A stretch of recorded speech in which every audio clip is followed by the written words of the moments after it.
Hierdie hele kursus, kan jy nou koop natuurlik vir R200 wat 'n weggee-prys is.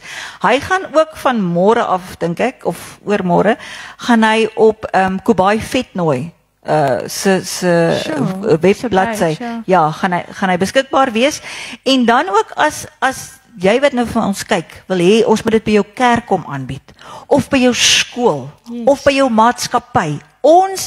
My liefling is geseën deur die Here om te kan praat. Hoorie, hy kan skryf, hy kan praat, hy kan sing. Ek weet nie, ek het nou eendag van hom gesê, ek dink nie daar's iets wat hy nie kan doen nie. Hy's 'n talentvolle man. Hy gaan baie verantwoording doen vir die.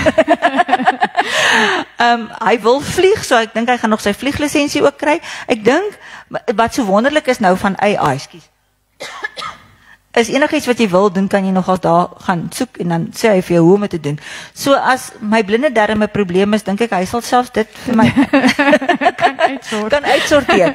Maar hy's geseënd om te praat. So wanneer ons dit byvoorbeeld vir kinders moet aanbied, dan verander ons dit en ons pas dit aan sodat kinders dit kan verstaan en dat kinders ook kan voel, wow, kom ons doen daai ding.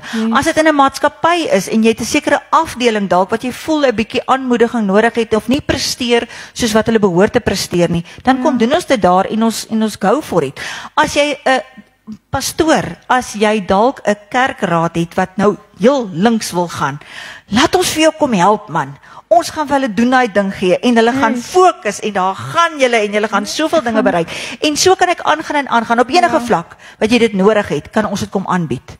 En dan gaan ons dit vir jou, dan gaan julle daai ding doen. Ag, dis awesome. Ons doen daai ding, so doen jy ook daai ding. Amen. Ag, pastoor. Wat? Ons sal oor see ook gaan. Ons gaan in die buiteland ook, maar ons gaan graag in die Kaap ook kom. Oos-Kaap, Noordwes. Nooi ons. Ons is daar.